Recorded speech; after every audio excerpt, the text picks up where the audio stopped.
All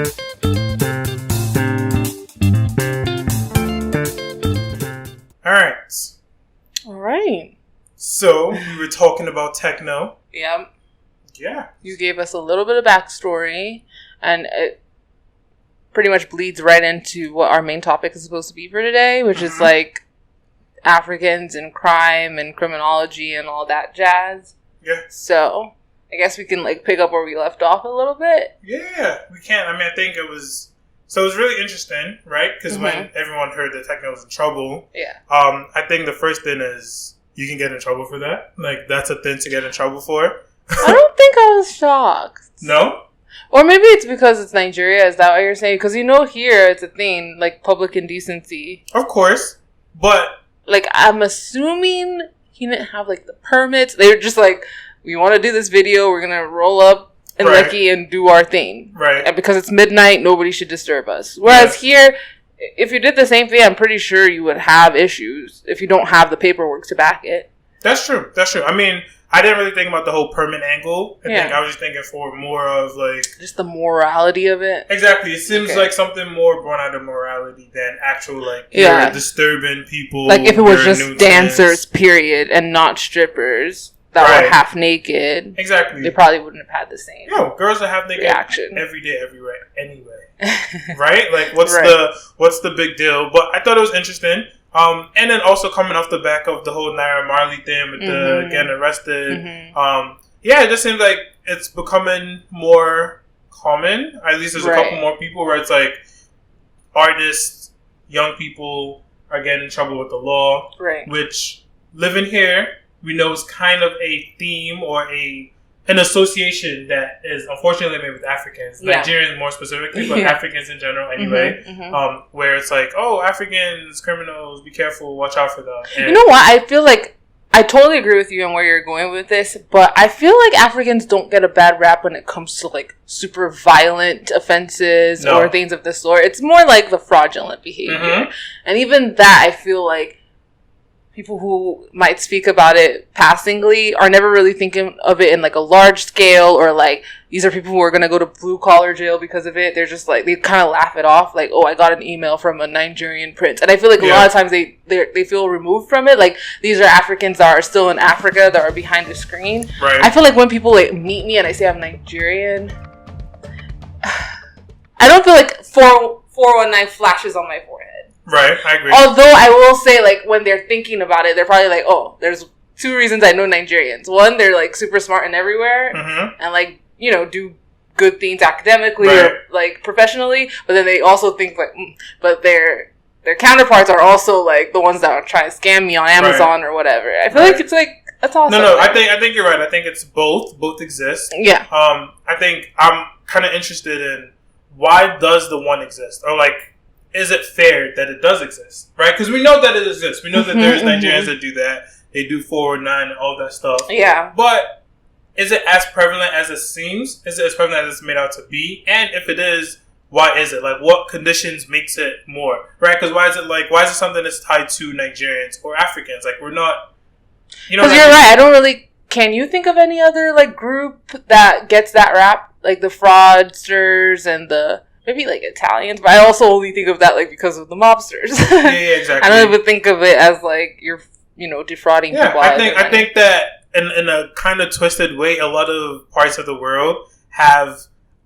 crimes that they're more affiliated with. Right? Like now I was thinking like Eastern Europeans are like more like sex trafficking and stuff. Like that's more Eastern Europe, even Asians too. Yeah. Like sex trafficking and stuff like that's their thing. So it's like everyone has their crime, if you will, which is, I guess, a sad way to look at the world. Yeah. But, I can't think of anyone else that has, like, the fraud. No, but I think there's reasons for it because it's true. Like, with most stereotypes, I feel like it comes from truth. I'm sorry to say. It's like, unfortunately, Nigerians, because we're so smart and we're so innovative and we're so, like, we have the survival of the fittest mindset, so we just know how to adapt, and we just, unfortunately, for better or for worse, we can find ways to, what's the word I'm looking for? Infiltrate systems. Right. And, just in the most pervasive manners. Like again, for the best or for the worst. Like, yeah. if there is an opportunity to scam some people, Nigerians going to find that and then capitalize on it, and then we're going to be the best at it. Right. You know what I'm saying? Right. So, why do you think that is, though? Right. So we talked about there's opportunity, infiltrate the system, blah blah blah blah blah. In Nigeria, I feel like it's a lot easier to explain. Whereas, okay, there is poverty, there's lack of opportunity, there's all these things. But we also know of it here. Right. And that, I think, is even more interesting. It's like, okay, like, you're here. Like, of course, you can still be in those situations, you're right. But the opportunity is there. Well, do you think it's 50-50, or do you think it's more the people that are back home versus the people here? Or vice versa? I think people that are back home probably make up a larger proportion. That's what I think. But that's also not really... It's kind of unfair because there's more Nigerians in Nigeria. You know what I mean? Mm-hmm. So, of course, there's going to be more... Like, if there's a Nigerian thing happening, there's going to be more Nigerians. Because I feel like the ones that do it here are because they did it in Nigeria. They found their ticket here, and they did that. No, I wasn't finished.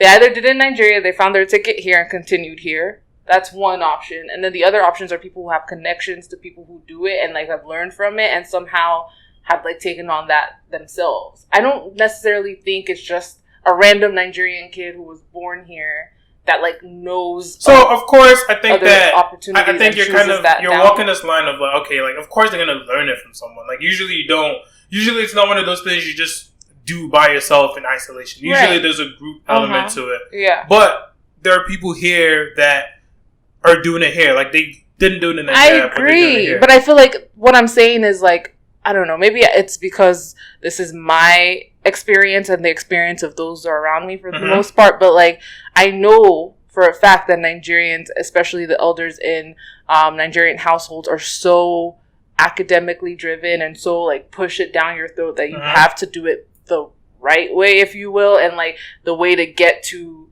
like, the American dream is becoming a doctor, a lawyer, and doing it through academics. I feel like it's not necessarily pushed upon you to do the whole get rich quick thing. But it's never pushed upon you by your parents. I feel like, so that's what I'm saying. I feel like those who end up finding themselves in those circumstances are those who, like, have, like, a direct connection to it. I just don't necessarily think people are seeking it out. You know what I'm saying? No, I understand what you're saying. They have a direct connection. And maybe they're not seeking it out. But it's finding them. They have a connection. And I think that you're underestimating how much we all are connected to it. Like, you may be like, it's not your uncle. But it's your uncle, second cousin. Everybody has, like, family members that they could probably speak to. That's my point. No, I agree. But that's what I feel like that's more the minority. Like, I think Nigerians as a whole definitely are, like, some of the best scam artists in the world. But I feel like those who do that are more so in Nigeria still than here. I feel like it's a very small percentage of the Nigerians here. I agree that it's not a large percentage of Nigerians here. I guess what I'm trying to say is it's still a percentage. Right. I'm definitely not disregarding that. Maybe higher than you would think in a theoretical world of, like, oh, like, what you're saying, like, oh, like, we all here, we go here to school, your parents make you go to school, Yeah. So it's like, oh, so why does anyone fall into it?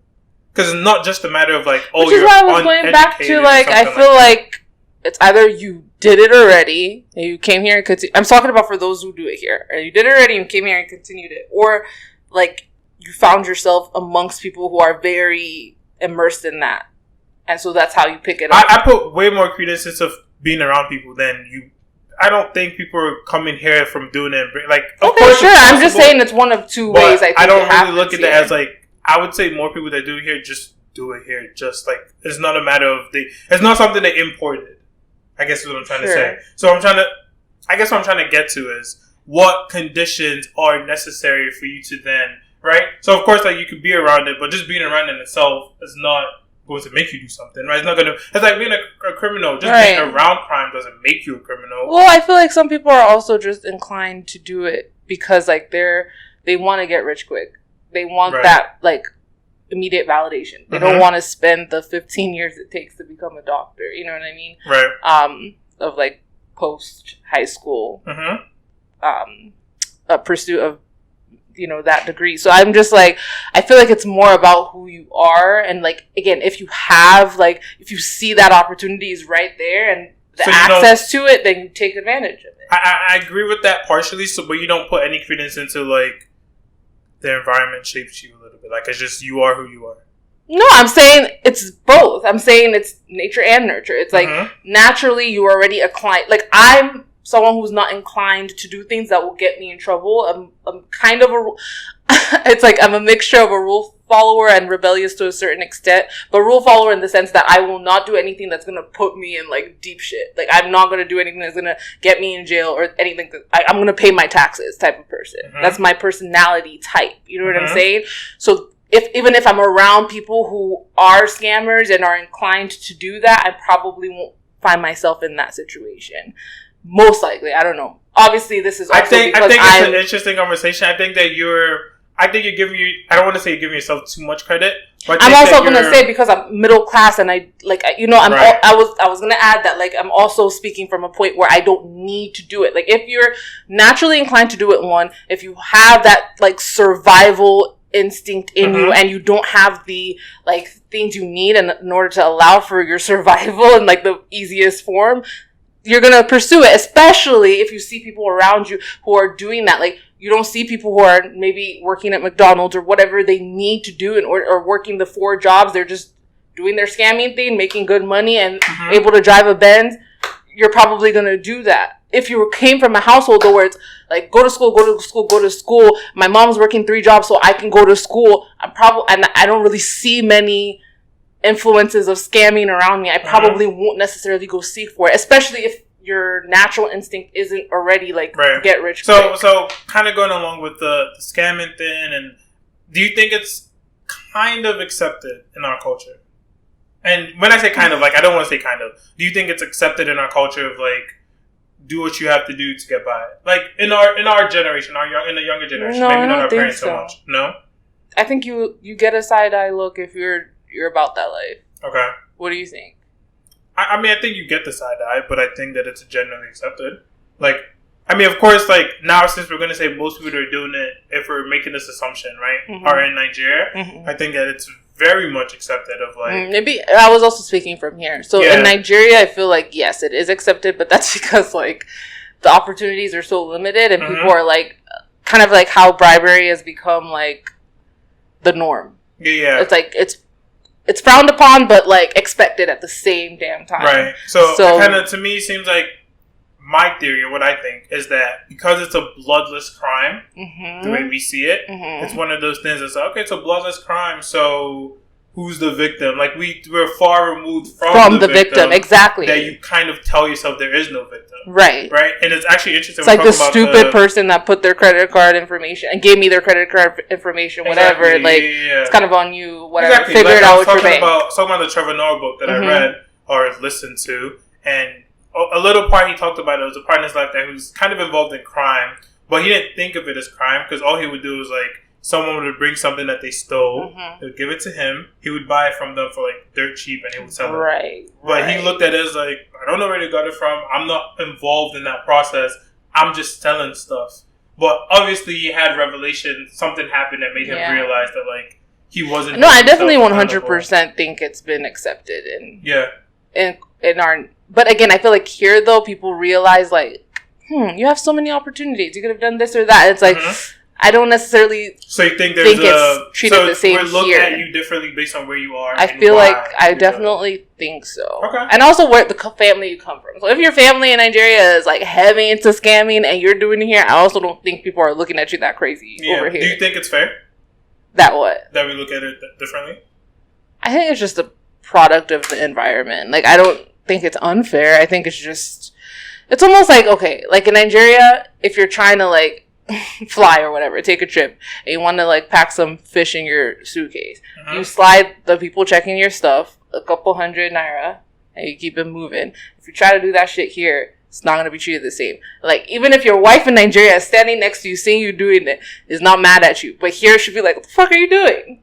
Like I just feel like depending on the environment, some norms are accepted, and you're also not looking at that, I guess if you, let's call them a TSA worker or whatever, or airport employee, you're also not looking at them the same depending on where they are. Like, if you're bribing one here, you're like, oh, you can understand. They're not making that much money.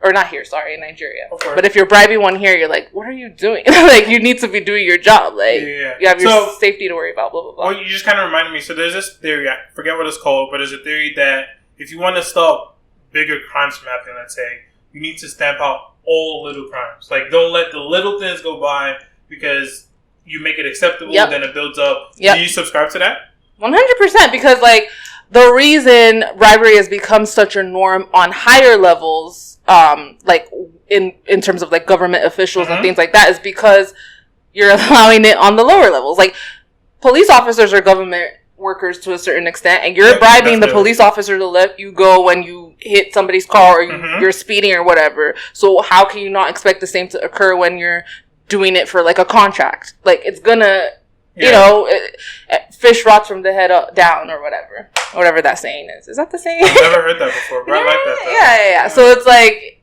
if it happens and on the lower levels, it's gonna find its way up, but I feel like it's even more for the opposite. Like, when you're allowing it on the top levels, it's gonna flow down as well. It's all a cycle. Right. Everybody's buying into it. Yeah. I feel like nobody is really above it. Because, like, again, like, the middle class family that can afford to bribe the police officer, like, that can, you know, expunge that extra 1,000 naira. Exactly. So, that's, I think, why a lot of them aren't, like, necessarily, like, picketing at the, you know, at the front of the president's home. Like, they kind of know what they're doing. I do agree with that. I do think that there's, an enlightenment going on, rising up of sorts. Right. Of people in our generation, especially, where they're like, these crimes are not victimless. Especially like when we talk about like scamming and stuff like that. Yeah. Where people are more like, as much as we're saying like it's more accepted in Nigeria, like people are actually fighting back against it. Like, at least online and social media, you can see like there is the conversation is happening of like, hey, that's not really cool. Like, you can't. And I also think because people are more aware of it now, because like at the inception of online shopping and things like that, people weren't as aware of the way people take advantage of you. So the more people are more aware of it and like are also falling victim to it, they start understanding how like, yo, this is a bigger deal. Like, and you're more connected to the victim. Exactly. Yeah, so that's definitely the one thing about the internet and social media is that the world is a lot smaller. So now we look at people across the world and we can see how we're like the same.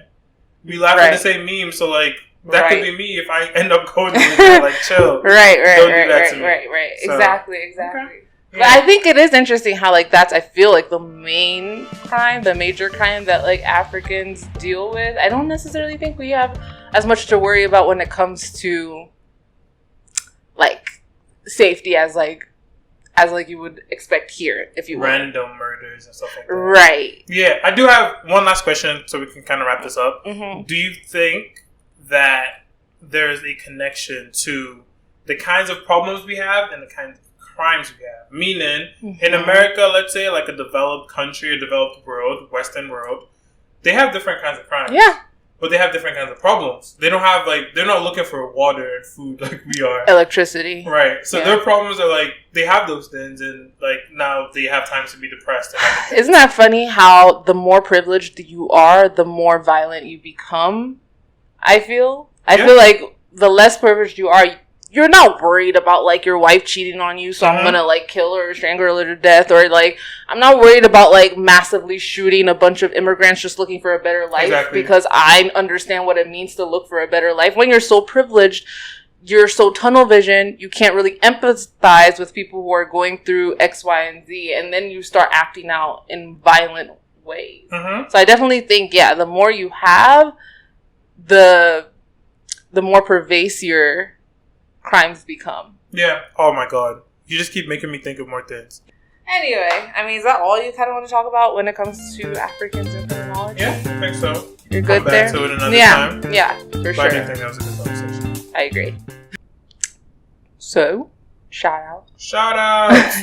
All right. Where are we starting? Oh man, shout outs. I have to shout out Mr. Easy. I don't know if this is how we're going to start, but this is what I remember. I mean, it doesn't really matter, Yeah, so we're going to shout out Mr. Easy and his Empower program. Yeah. We talked about them some episodes ago. So Empower is a program that he has where he's trying to help African artists. They're starting off their careers. They're going to help them shoot a music video and basically like promote one of their songs. And they've had some success so far. They've had the they were doing it in African countries. I think he's expanding outside of Africa. It's still mostly African countries. Okay. But they're also going to do some African artists outside of Africa. Okay. But they had, I don't know if you know this song. There's a Baby, Joe Boy. It's called Baby. It's a really good song. Is that like the first winner? Or I don't know if it was just the first, but it was from the first batch. Was it even there wasn't like a winner. There were multiple, right? Yeah, it's multiple people. And like it's like a really cool thing that they do. They give them classes. They teach them about music, marketing, industry, all that stuff. Right. And they give them money they shoot a video for them. So, which as an up-and-coming artist, if you have the song already, the video is like a really big deal. Because it helps. Exactly. So, shout out to him. They're going to take, I believe, 30 more people that are going to help. So they're taking applications now. So if you're an artist out there, submit your stuff. And it's really easy. You just have to make like a 5 or 30-second video on Instagram and tag them. And nice. Like it. Oh, wow. So, okay. Yeah. Okay. We should spread that for some of the people we know in our lives. Yeah. Let them know there's opportunities out there.